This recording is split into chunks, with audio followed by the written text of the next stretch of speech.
Chop it down. Chop it down. Chop it down. You gon' chop it down. Chop it down. You gon'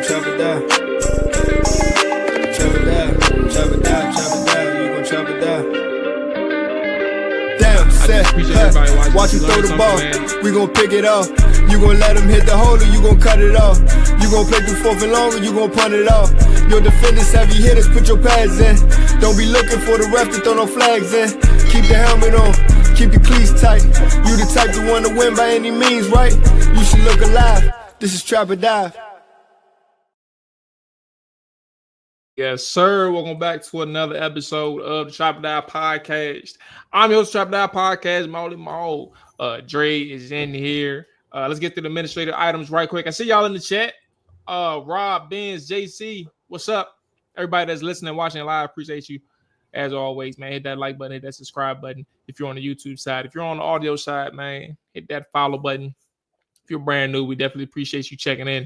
Hit us with a rating review if you haven't done so already. It's free to show your support that way, and it takes 10 seconds to do so. Dre, what's up with you, player? How you feeling? Bro, I'm actually psyched for today because we got the news that we could telework for the rest of the week with everything going on downtown. Man, I mean, not driving into DC for the next couple of days, I'm boosted, bro. Drink to that. Man, I'm still in the city, bro. They ain't say a damn thing to us. I mean, but I'm southeast too, so I don't know. Yeah, that's what it is. But still, they might as well keep us. But see, that's the thing, though. First off, hold on. Amani, what's up with you? Day One Trapper, what's up, man? Rob, J Tizzy, Michael. I see y'all. Appreciate y'all checking in. Yeah, that's the thing, bro. Like, if they can allow you to telework for a day like this, there is no way in hell. They told us the rest of the week. Yeah, and one of my friends, he working in a agency. I ain't gonna put the agency out there, but he got telework for the whole week too. But I'm like, it's no way in hell if y'all can telework from home or if y'all can like flip the switch like that they making us come back 5 days a week. Like it's no point, especially if they giving us the freedom on a day like this. Then that, I mean, I know it's a presidential order. Like I'm very aware of that. But anyway, that's just something that just pisses me off. Like, and I'm with you. Like, yeah, there's no reason why we shouldn't at least get 2 to 3 days a week, but it is. Come on, man. Well, at least I telework tomorrow, and that freedom will be stripped in about a month. when I'm down to just one a week, and eventually I'll be back at 5 at the end of the fiscal year. Yeah. Shout out to AJ. I'm about to get a little vulgar, but I ain't gonna bam on him like that since he's not on the show. He's sick, man. I leave it there, man. But you know, he'll be around when we come back for training camp, or maybe some of the interviews we got coming up. What do we have? Oh yeah, hey, come on, Benz. You already know. I know. First off, it's getting hot as shit already. I just started the show. Hold on, let me take this video off. Woo! I got the Redskin shirt on. That's what's up. I ain't even know what the shirt I had on. Hey, Mo, what you drew? You must be sipping that cognac for you to get hot, because that cognac make you hot. Yeah, I bought some Douce like I think 2 weeks ago. Oh yeah, yeah. Well, I caught myself trying to finish the jump, but I still got a little bit more to go. So I got a little bit today. I'm mixing though. I ain't trying to go too hard on the show. Hey, JC, funny, bro. I don't know. It might be. I don't know. I feel better now. All right, let's get into the show, man. Minicamp is starting today. I mean, the biggest news is kind of the obvious news. And Terry isn't showing up. But also like, we got to see Marshawn Lattimore come back and Laramie Tunsil. They're both back, and that's kind of the big three who missed the voluntary OTAs and things of that nature. So Terry's gone, and I was wishing that AJ was on the show, because like I know how he feels about what Washington should do. But like I would love to know how people really feel about this. Because I'm actually starting to hear like through other people's shows, like not necessarily online.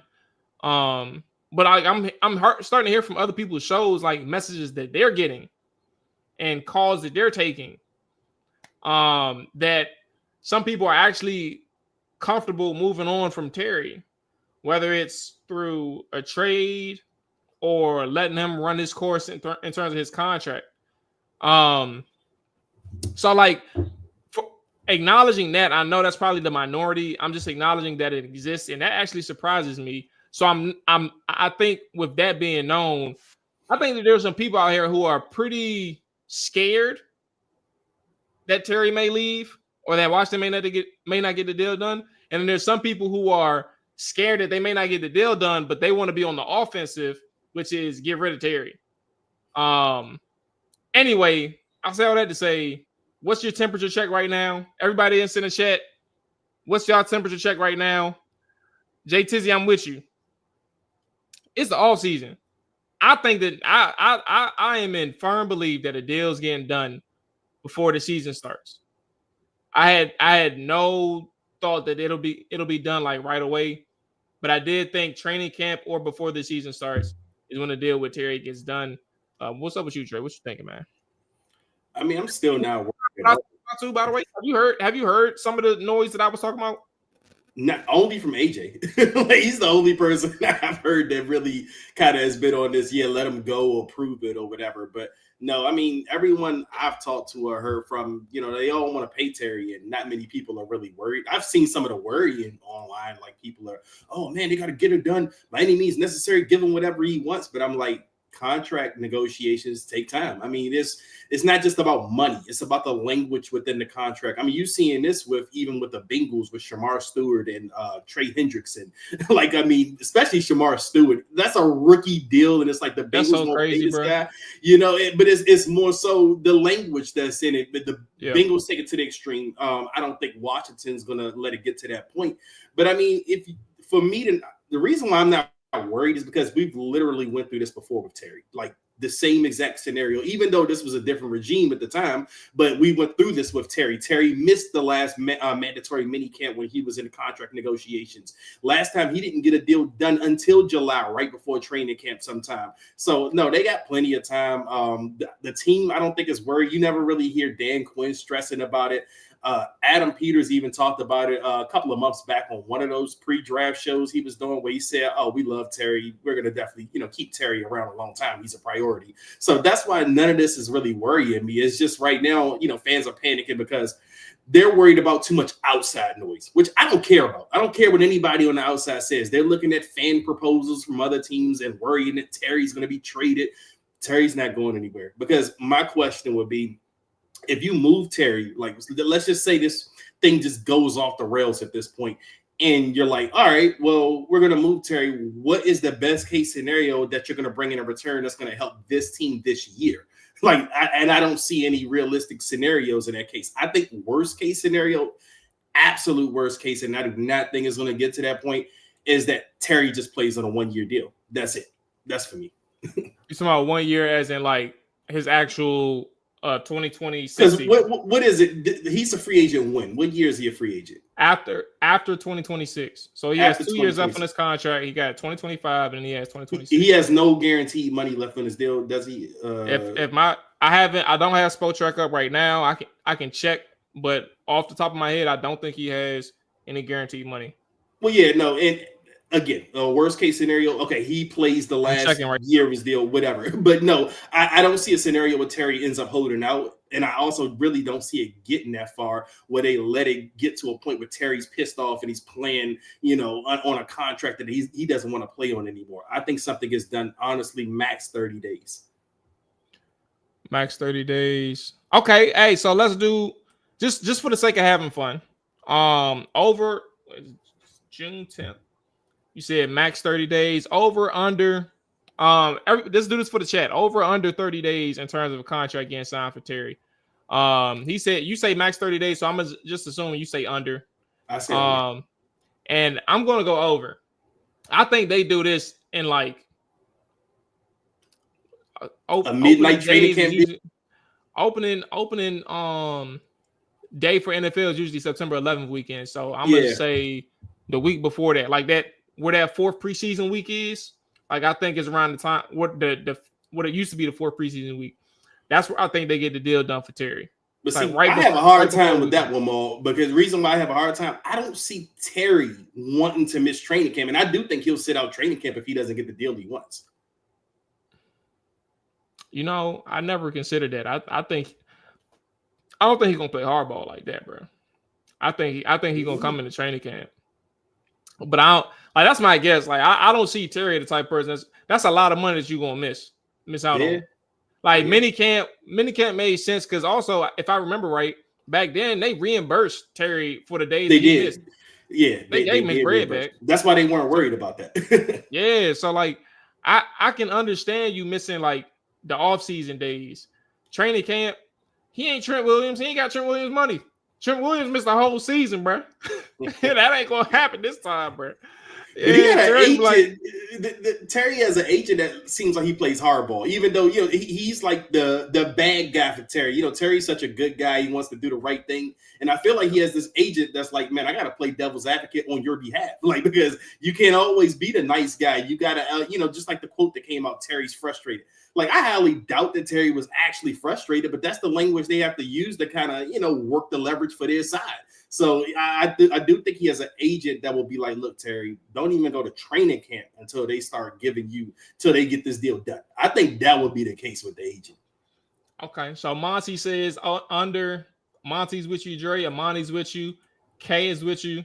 JC's with me. Rob's with me. In terms of overs, JC said, don't forget we have a good idea of what.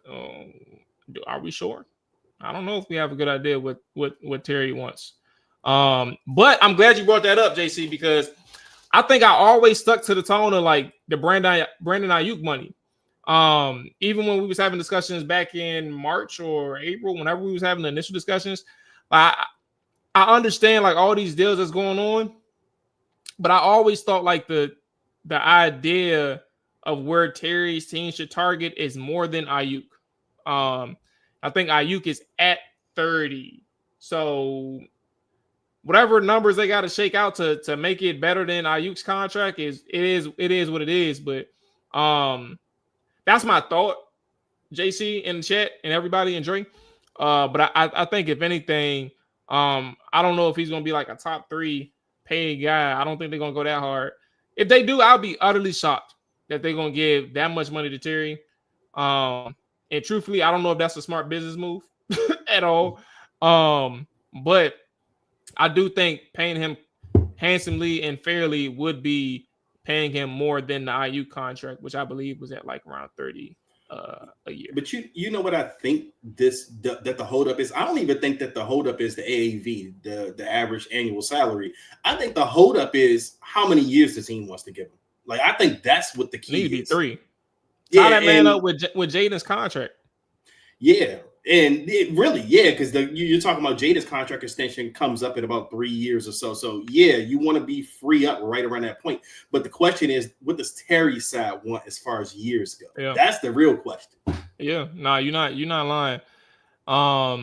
Somebody mentioned DK Metcalf in the chat. Brandon, and shout out to Brandon. I'm not too sure. I mean, DK is a person who came out in his draft class. It will make sense. Like that would kind of be your direct competition. But, DK is also younger. I genuinely don't know who has more accolades. I know Terry, I think, was second team All-Pro this year. But I have to double check that, but I think he was. But it's kind of hard, bro, because you look at Terry, and when I say accolades, I mean like Terry has never really led the league in terms of receptions or receiving yards. He's never been considered like a no question top 5 receiver in the NFL on a given season, right?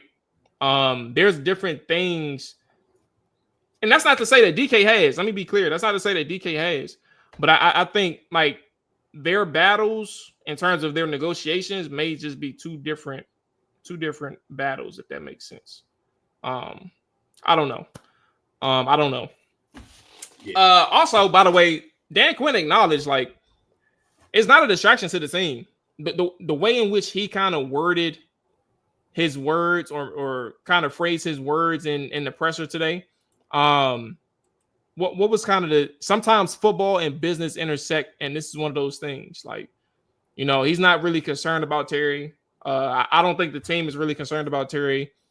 They're dropping clips on Twitter right now to this second of Jaden throwing touchdown passes to Deebo Samuel. Like they over here trying to keep the train moving. So I think they're looking forward in the sense of like, let's kind of focus on getting better. And when Terry's ready to join us, you know, he will join us. We'll see.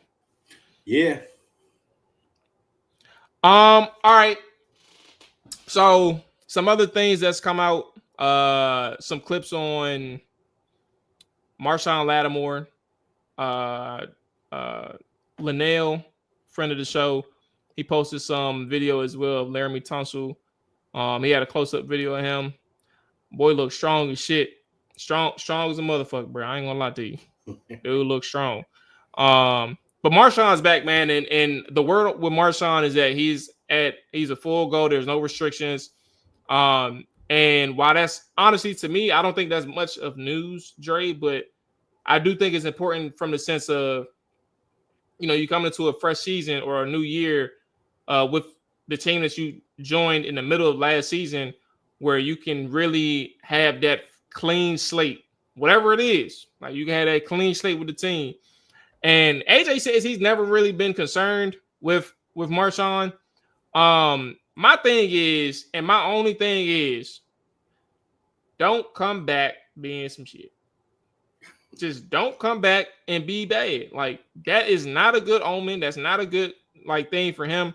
But I think from a grand scheme of things, like that's kind of my biggest overarching thing with them. But for Marshawn, generally speaking, I think if you can get a full healthy Marshawn from the start of the offseason up until the point in which he's getting there in week 1, of course you're going to have a better shot in terms of like getting the best out of Marshawn. And I think for somebody who is as aggressive as a corner as him, and you're trying to build that mold in terms of getting on the opposite side of him, getting the corner, and Trey Amos, who's just as physical as him, I think having Marshawn being active at this point is obviously good. So it's good to know that he wasn't skipping. He wasn't worried about it. Who knows if he's worried? Let me rephrase that. But it's good to know that he didn't hold out because of a contract and he's actively participating in off-season practices. But I think for Washington, having a full, healthy, non-restricting Marshawn available to Washington is a good sign right now. You know, I was actually surprised that some of the questions was revolving around, will there be any restrictions on Marshawn Lattimore? And I'm looking, I started calculating. I brought my calendar. I'm like, wait a minute, it's June. The season ended in January. That was 5 months ago. If he still had any damn restrictions, you might as well trade him at this point. He should be fully healthy at this point. I know hamstrings can be, you know, a limiting and they can linger, but if that shit's lingering, you know, 7, 6, 5 months into, you know, training camp or, you know, mini camp or whatever, it's an issue. But no, it's good to see him out there. And I'm with you, Maul. Like he has to be ready to perform this year. You know, I mean, one of the questions was, and again, we were talking about OTA's attendance, which doesn't bother me. Like, I mean, you know, people were kind of confused in a tweet that I had made about Marshawn last week that I was bothered by Marshawn, you know, not attending OTAs. No, I'm not bothered by Marshawn not attending OTAs. I have questions about Marshawn. Yes, I know Marshawn played at a high level at New Orleans, but we didn't see that version of Marshawn here in DC. Like we didn't see that yet. And he came in, you know, halfway during the season. And, you know, I don't know if he's built the rapport with the coaching staff, with his teammates yet to kind of say, man, you know, I don't have to go to any OTAs. Like I understand he did that in New Orleans, but he also played at a high level every year in New Orleans. He also had a working relationship with everyone in New Orleans, from the coaches to the players. Everyone knew Marshawn, but I don't feel like he has that same luxury here where we're used to getting high level play from him, or he's kind of, built this rapport and this camaraderie with his teammates. Like I seen a video with him today with Trey Amos. They were working on like a wide receiver DB type of drill or whatever. And it just looks like Marshawn is helping Trey Amos in that aspect. And I just think it's important to kind of gain that camaraderie with his teammates, not just because we need Marshawn playing at a high level, but I also think that he can bring something to the table for the young guys like the Trey Amoses, the Mike Sandersfields on a daily basis. Because when I think about that, I think about Bobby Wagner, who is usually here. He wasn't there today from what I understand, but he's been at every OTAs, and guys like Jordan McGee, even Frankie Louisville, they're all soaking up things from Bobby Wagner. Even Jaden Daniels, he's still soaking up things from Bobby Wagner. So you kind of look for that with your vets, and that's just something I was just kind of hoping that Marshawn would just come at least for one session to kind of just show them, I'm here working too. Let me help you with some things, whatever. But that's water under the bridge. Marshawn's there for minicamp, and apparently he looked pretty damn good out there from what I seen. Like he looked like he was cutting pretty well. Now you just hope that he's ready to bring that, when it comes training camp, preseason, regular season. You hope you're getting the Marshawn that you traded for. Yeah, and so what Armani mentioned, we had boots on the ground with New Orleans training staff. So Amadi knows, and we kind of talked about this on the show, like around the time that Marshawn got traded to Washington, the whole area, New Orleans training staff, basketball, football, however you slice it, excuse me, not good. So he's coming into a much better situation here in Washington. Get all season with him, with his training staff, things like that. Yeah, that's a good point. So a couple people mentioned Jair Alexander. Josina Anderson actually mentioned, I thought that Jair can't help the interest that he receives, so it doesn't matter. I thought that Jair would be chilling after he got cut. Like he wouldn't be in a rush to sign.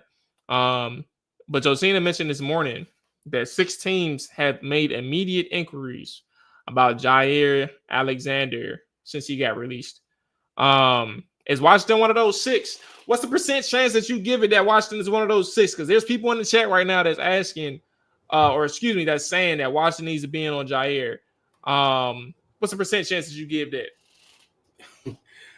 I would honestly say less than 10%, because my question would be, it would almost be redundant to Marshawn Lattimore. I mean, these are 2 guys who've had similar, career paths. I mean, they've been highly respected for a good portion of their career. But then when you look at the last couple of years, if I'm not mistaken, Jair Alexander's only played like 14 games in the last 2 years. So, the injury bug has been hitting them.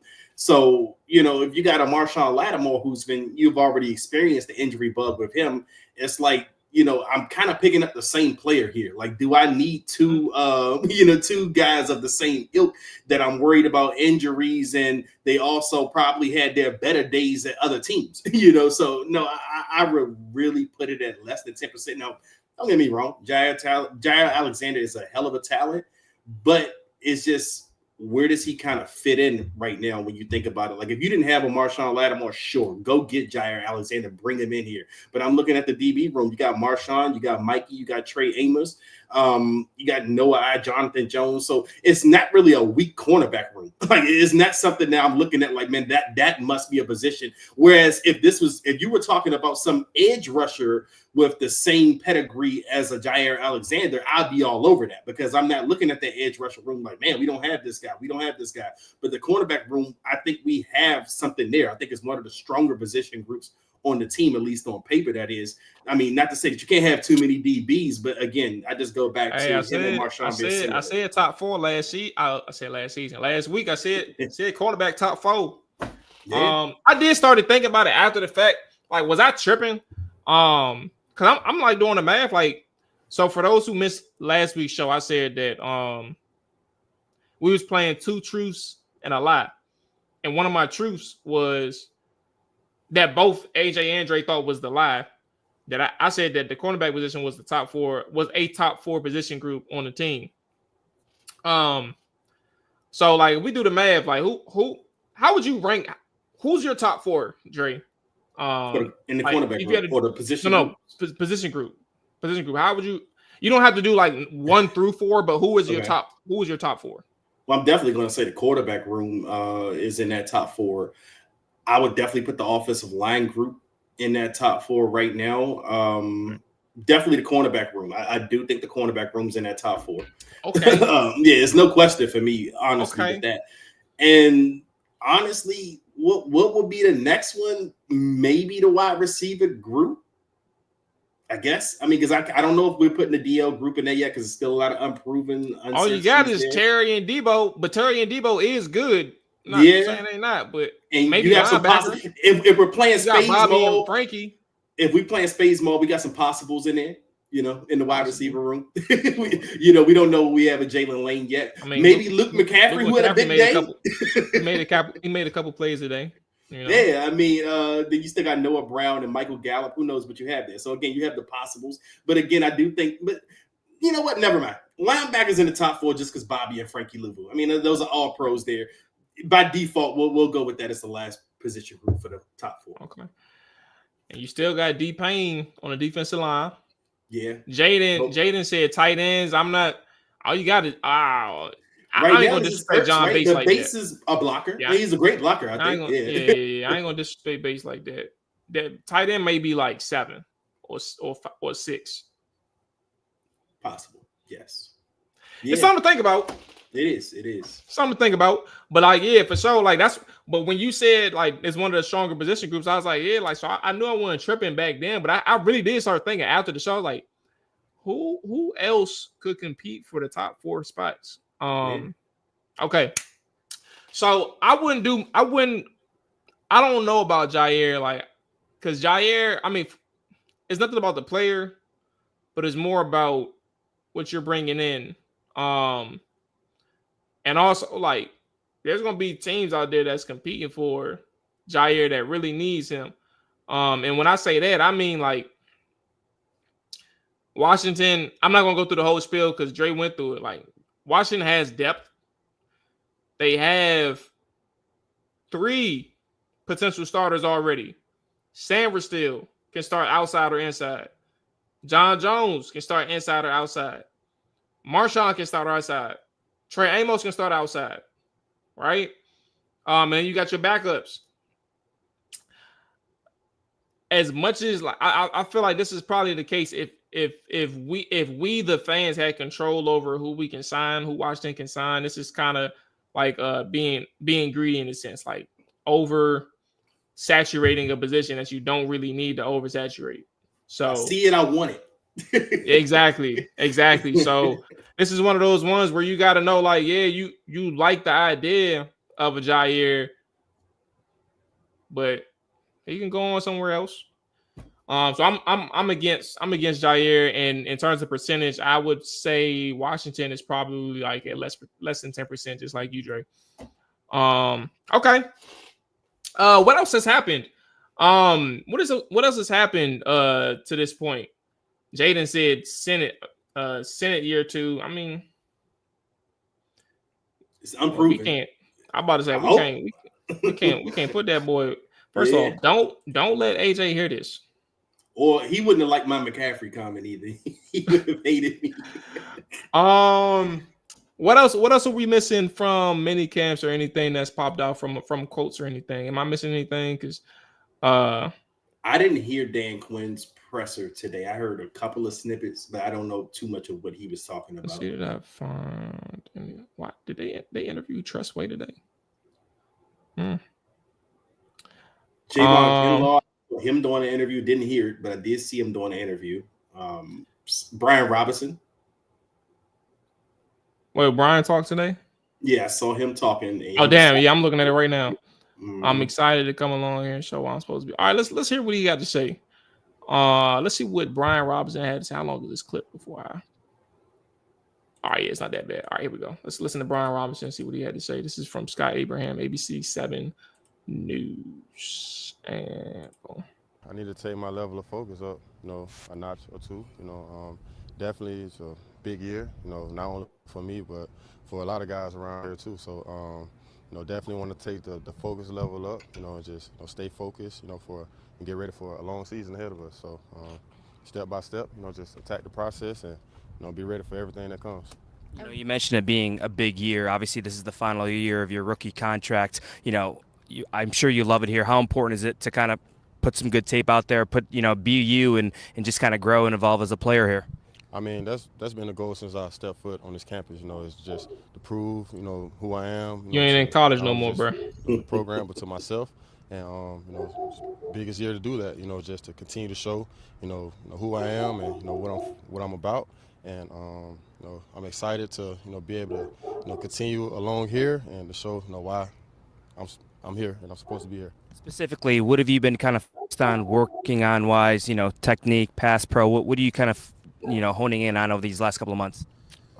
Really just staying sharp, everything. I never comfortable with nothing. Like even the skill sets that I'm best at, I never get comfortable with. Constantly working my craft, day in and day out. And the biggest thing for me is just being available. Just being on the field. I think when I'm healthy and I'm well, I'm held when I'm well for sure. And the biggest thing for me is just being available, being out there on the field where I can continue to produce, and everything as far as the craft. I'm gonna stay sharp, continue to work, put in the extra time, extra hours in the building, outside the building, whatever I need to do to just stay sharp. All right. Another thing, Ja'Cory Krosky-Merritt broke what would have been, according to reported that was there. Yep. Broke a little 60-yarder. They said he looked fast. So I mean, I don't know. I wasn't there. It would be nice if they actually have that on video so they can kind of produce that, see what it looked like in real time, not like the slow-mo cool shit. Like, let's see the speed. But I mean, we talked about that position group ad nauseum. And I think the bottom line when it comes to Brian Robinson, like, there is no ifs, ands, or buts. There is no other way around the conversation. It's like, how bad did your injury affect you? Or is your confidence really, has your confidence really taken some hits after, like, towards that second half of the season? Has it trickled into you moving forward? I think it's only two ways to look at it. And I also think, like, that's from a personal side. I'm not talking about like the offensive line. The offensive line, if you know me, I looked at, like, y'all know, like, that offensive line was not doing shit for him. But from a personal standpoint, what was in B-Rob's control and what is the truth? Was it injuries or was it confidence? Which one really took its hold? And to have Ja'Cory Krosky-Merritt come in, right, who doesn't have any setbacks coming into the NFL, right? He's more motivated than he is concerned. Like, he would be more motivated to make plays and show that he can sustain or have a career in this league. I think that's kind of the battle that's going to be going on with B-Rob is knowing that he has to bounce back. He has things to prove. And there's going to be somebody who is his teammate. He may or may not try to develop and work with him outside of, like, or off the field or whatever. But, like, you got to be cordial. But this dude is also trying to find a way to get on the field. And that may jeopardize your spot. So it's a give and take. My question with Brian Robinson is, what is his ceiling? Do we know what his ceiling is at this point? And I think about that from the standpoint, like, if, let's say this is his last year in Washington, like, going forward, the only role I really see Brian Robinson in is a change of pace back. Like, and that's a number 2 back at that. Like, not a, I don't know if he goes on a successful team and he becomes their starting running back. Now, I mean, this year is obviously his biggest make or break year yet. Like, I think this is the year they're going to make a decision on Brian Robinson.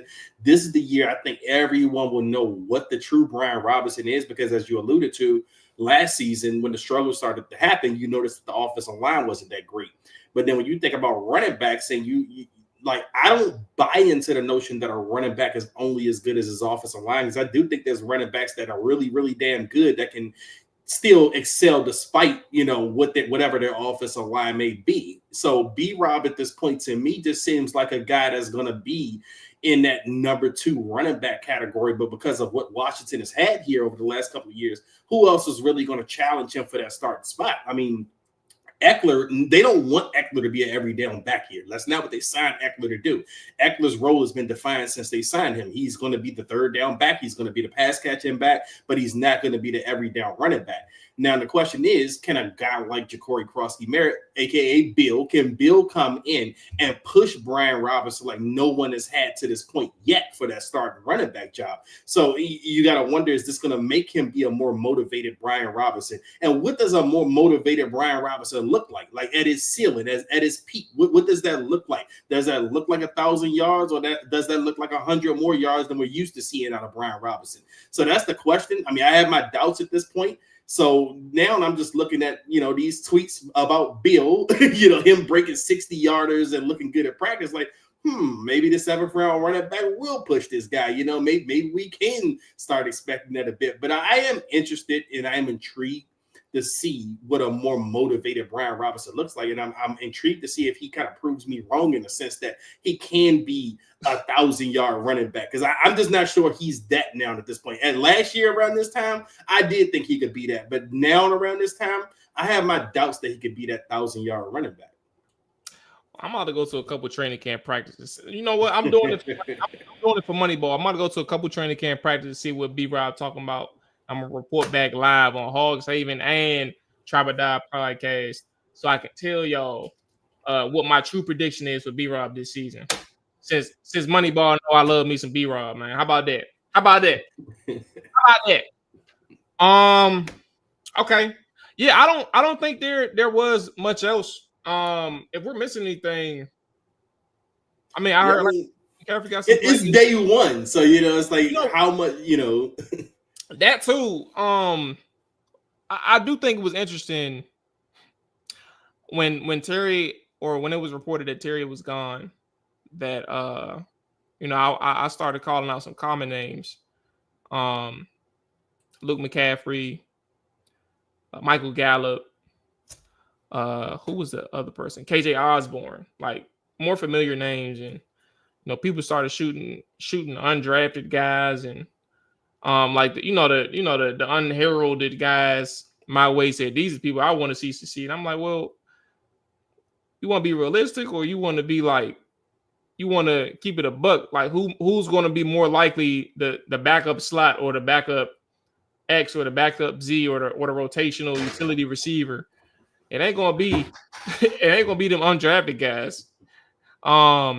But sad to say, like, Luke made some plays, and I think it was another dude. Got his name, Charles something. Well, there's a guy that's actually been mentioned quite a bit that I've been hearing about this year, and it's actually, we've been talking about Ben Sinnott and Luke McCaffrey, as far as second-year guys, but I've been hearing Jordan McGee's name a lot. Like, I think I want to even say it was either Dan Quinn or Joe Witt last week. Joe Witt. They had packages for Jordan McGee. Right. And then our friend of the show, let's mention him again, Linnell. Linnell said his stock was up after he watched him today. Who knows? Maybe he could be a guy that comes in this year and, starts to make a little bit of noise for himself in year 2. He was injured last season around this time. I think he was injured throughout training camp. Didn't come back to like week 3 Chris or 4. Moore, that's the name I was thinking about. Yeah, him. That's the wide receiver, right? But yeah, Jordan McGee, man, he may be a name to start watching and monitoring this training camp, man, to see if he could be a guy that comes in those packages at linebacker. Yeah, we can close out on Jordan. We ain't got to stress it today. Yeah, but I do think Jordan, for what it's worth, and hearing what Joe Witt said, like, if you can get more linebackers on the field, that's gonna help you run game. You don't have to worry about those Buffalo nickel packages where you are forcing your safety down in the box, where Jeremy Chin played a lot. And that's not to say he had the frame to do it. Like, there was nothing wrong with that. There was other people that was in the box too, but if you can get your 3 linebacker packages, especially with a Jordan McGee, who is more two things. Jordan McGee, who is a very athletic linebacker, but also physical, but then 3 down linemen with maybe Frankie Louvu as your edge rusher. However they want to slice it, like that's there's different ways that they can utilize 3 linebackers on the field. And I think Jordan's unfortunate injuries, I remember it, the first drive of the first preseason game, he got hurt and he wasn't right since. He was only relegated to special teams when he came back in the regular season because he really couldn't do nothing on the field. And when he got time to get back on the field, he got hurt again, I think. So it was just an unfortunate rookie season for Jordan. But it also goes to the conversation, if Jordan can really show something and be healthy, Jay Gruden mentioned, my biggest concern with Wagner was that, his athleticism, do you take the vet experience over the athleticism? How do you do the risk and reward over what he gives and what he can't give you? And Jay was you got to find your replacement for Jordan, but you can keep Bobby on your team. You can keep him on the field, but you got to find somebody who can replace him. And maybe Jordan is that guy. I don't know. And that's kind of the frustrating thing for a lot of us. He did have some snaps defensively last year, but he was just battling injuries. But the answer to the question is we don't know. But I would like to think, at this point, that they probably did have an idea of Jordan McGee eventually taking over.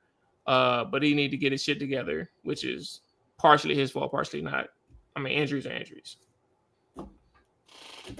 Yeah. Hey, well, there it is for us. What's Moneyball saying? Commanders trying to get one Henderson deal. Bengals have a big problem with Shamar Stewart. That is definitely a weird situation over there, Moneyball. So, luckily, this ain't a Bengals show, but it's definitely kind of something is unique in the situation in which he's doing. You're talking about to be in training camp, and it's language in the contract. It's just not. Now this ain't unprecedented. I remember there's been rookies before, long time ago, who hasn't gotten deals done. Bosa was one. Yeah. Bosa was one. But the Bengals, y'all can talk about that on your all 32. Yeah, that'd be a great subject. It's a topic for sure. We're gonna talk about it. Yeah, I'm just glad it's not us. And it kind of makes me wonder, because it sounds like something the Bengals are doing, because Shamar Stewart made some comment about not wanting to be a guinea pig with this deal that they want to do, or the language that they want to put in the deal. But either way, man, the Bengals better hope that Joe Burrow is great for a long time, because right now their reputation around the league is not looking too good. It's never been good, and you know that. They ain't never been good. They get lucky because they find them some players from time to time. Yep. So it is what it is. All right. Hey, that's gonna wrap it up for us. Trapper Dive Commander's side will be back at the start of training camp. All 32 will be back tomorrow. We're going on our break. I'm about to use this time to get in shape. I'm about to be strong by the time I come back. You know what I'm saying, bro? Neck gonna be strong, bro. I'm gonna have muscles on top of muscles on my neck. Might be a little bit more tan, darker. I don't know just yet. I might be a little bigger, not muscular. Hey, bro. You know what's crazy? You ain't popped out in a while, man. So we need to take this time for you to I know. I ain't popped out really hardly anywhere in a while, Maul. So it's about that time, bro. It's about that time for me to. And I don't blame you. It's expensive out here, bro. It's expensive as a motherfucker, bro. I swear to goodness it is. So I'm not even mad at you, but I miss you, bro. Pause. No, hey, yes, man, I miss y'all, bro. Like I said, I'm trying to get back out there, and I'm coming out soon, bro. I mean, no pause. I'll be back out soon. but we will have recorded shows, so it's not like we're not completely done. We just want to record some shows. We want to do things on our own time. So we'll have some guests coming up. We got some reporters coming on. We'll have some national people coming on too. So that's that. But yeah, that's gonna wrap it up for us. Hey, y'all stay safe. Enjoy y'all day. Enjoy y'all evening. Again, all 32 is back tomorrow. We out of here, man. Peace. Chop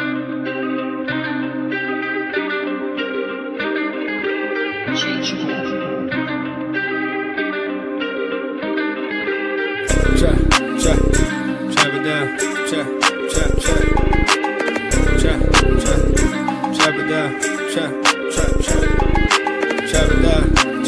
it down. You gon' chop it down. Chop it down. You gon' chop it down. Damn. said, watch you throw the ball. We gon' pick it off. You gon' let him hit the hole or you gon' cut it off. You gon' play through fourth and long or you gon' punt it off. Your defenders, heavy hitters, put your pads in. Don't be looking for the ref to throw no flags in. Keep the helmet on, keep the cleats tight. You the type to want to win by any means, right? You should look alive. This is Trap or Dive.